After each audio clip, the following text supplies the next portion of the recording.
Hey guys, it's Matt here, and I've got the video review of Legend of Zelda: Twilight Princess.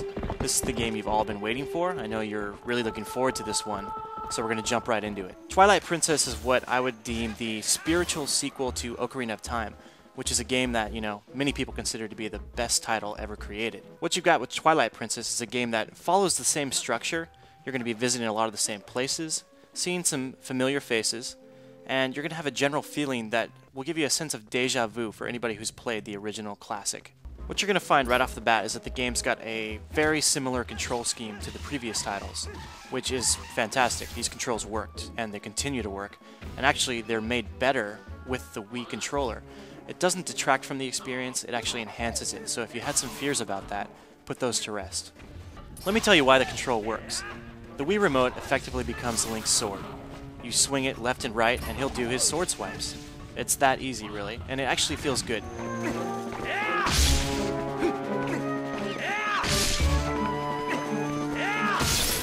What slashing with the Wii remote does do, though, is replace the functionality of the buttons. So all of that old functionality you've got, but it's just mapped to the Wii remote now. You're not gaining any new abilities, but you're not losing anything either, and it feels great. Actually, the more you play it, say 10-15 hours in especially, once you've got everything down, it feels very satisfying to swing the Wii remote. I would not go back to the GameCube version. But beyond just being a replacement, the Wii remote actually adds to the experience because you do feel a sense of what you're actually doing. When you make a move, it's more immersive. You can really feel it. Here's a good example, and it actually references a brand new move in the game. What you couldn't do before in any Zelda game is run while swiping your sword. But you can do it now, and it actually feels really good as you run through, say, a grassy field, and you're just basically going back and forth with your Wii remote, and it's slicing everything in front of you. It's a simple addition, but it goes a long way. Where the Wii remote really obliterates the GameCube controller is when you need to actually aim at something. So let's say you've got your slingshot out and you want to target something. There, the Wii remote acts as your reticule. You simply point at the screen, look at what you want to target, and then fire away. And you can do this with a level of accuracy and a level of speed that simply was not possible before. And what's great is that you can actually do all of this while you're riding on top of Epona too. We've all been playing with the traditional control scheme for so long, so I can understand why you'd be skeptical of something so totally new. But give this a try, really, you're going to like it. After you play it with just a few minutes, it comes together, it feels very natural, and you will not want to go back. Beyond the new Wii controls, there is of course a lot to this new game. Let's talk about sheer scope for a second. And I'm just going to throw some numbers at you. These might not be accurate, but this is what I came up with when I played. We're talking a 50 to 70 hour game, depending on whether or not you go into all the side quests, if you check out fishing, if you go to any of the day-to-day activities that sort of make this a living, breathing world. Hyrule is humongous, and you can go all around it. You're not limited in any way. You can go on foot, you can take Epona, or you can go in wolf form. Beyond that, you can also warp at any time, which saves an incredible amount of time. Well, we can't show you in video because it would take forever. It's how long it takes to walk from one end to the other. But rest assured, you've never come close to seeing a Zelda game this big before. Hyrule Field is immense. It's going to take you forever just to walk around it. And on top of that, you've got villages to explore. You have a whopping almost 10 temples. And beyond everything else, you've got places that, are not going to affect at all your day-to-day game, but you can go there just to have fun. We're not going to give away any spoilers, but we will tell you that the story in the game is far more cinematic and much darker than it has been in previous Zelda games. It looks to us like Nintendo is taking the cinematics far more seriously than it has in the past too. And actually, we're going to show you a snippet of one of those scenes. And this is not a spoiler, you're not going to know what's really going on, but we think it creates a mood and an atmosphere all the same. Check it out.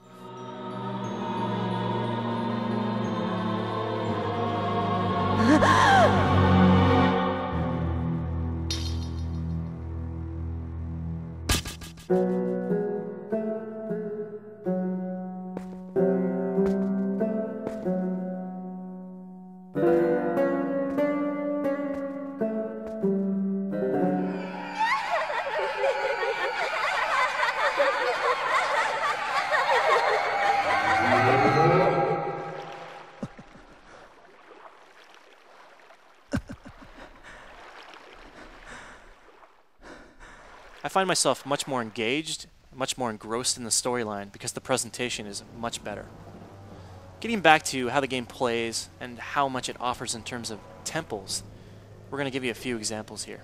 The puzzles will definitely feel very familiar to anybody who's played Zelda. They do to me. Don't get me wrong, if you've played any Zelda game before, some of these puzzles are going to seem familiar. That said, they're still very complex, they're challenging, and they're clever. And what's great is that a lot of them make use of devices and objects and items and weapons that you get throughout the game. And in traditional Zelda or even Metroid form, you'll come to a place where you might not be able to do anything the first time. You get a new weapon, you come back there, and all of a sudden you can advance. The temples themselves do have a very Ocarina of Time feel to them, so you will have a lava world, you will have a snow world, you'll have the forest temple, you'll have all of those. But as you advance through the game, you're going to see Twilight temples, and you're also going to see brand new stuff that is completely new to this franchise, stuff that's really out there. So it's both nostalgic and completely new. Of course, at the end of each of these temples, you're going to find your traditional bosses, and these do not disappoint. They are big, they are varied, and they're creepy. One complaint I do have about the bosses, however, is that I think they're a little too easy. I would often find that having bested a boss, my life force would be at full count. In other words, while the technique to beating these bosses is still fun and engaging, they're not so challenging.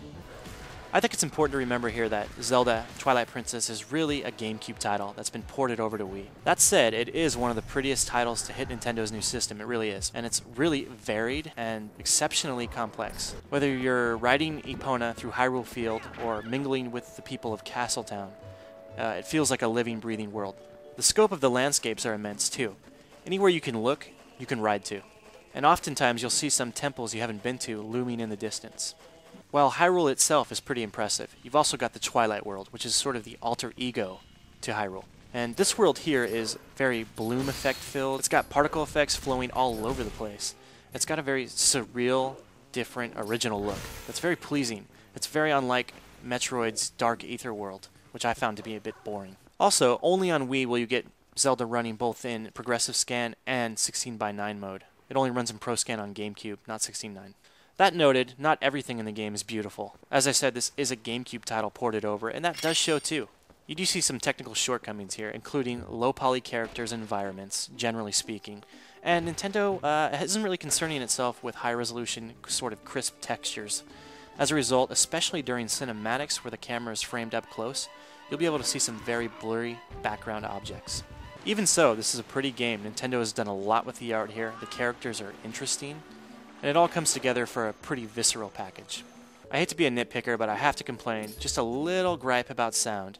First of all, Nintendo has chosen yet again not to include voice work, and I think that creates a very claustrophobic feeling in the universe.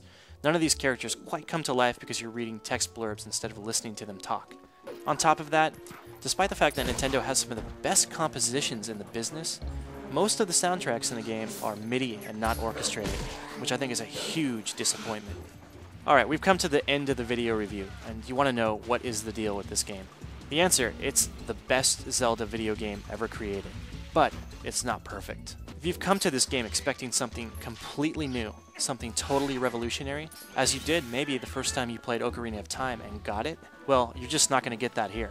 What you will get is a refined, amazing, epic Zelda. The best Zelda, period. I really think that with Wii Sports, Nintendo has hit the casual gamer, but it has not forgotten about you either. This is your game. This is the epic undertaking that's going to take you through all of the holiday season, and you're going to enjoy every minute of it. I've given this a 9.5 and an Editor's Choice Award, both no-brainers. It's not a big surprise. Don't waste any more time listening to us. Go play this game for yourself.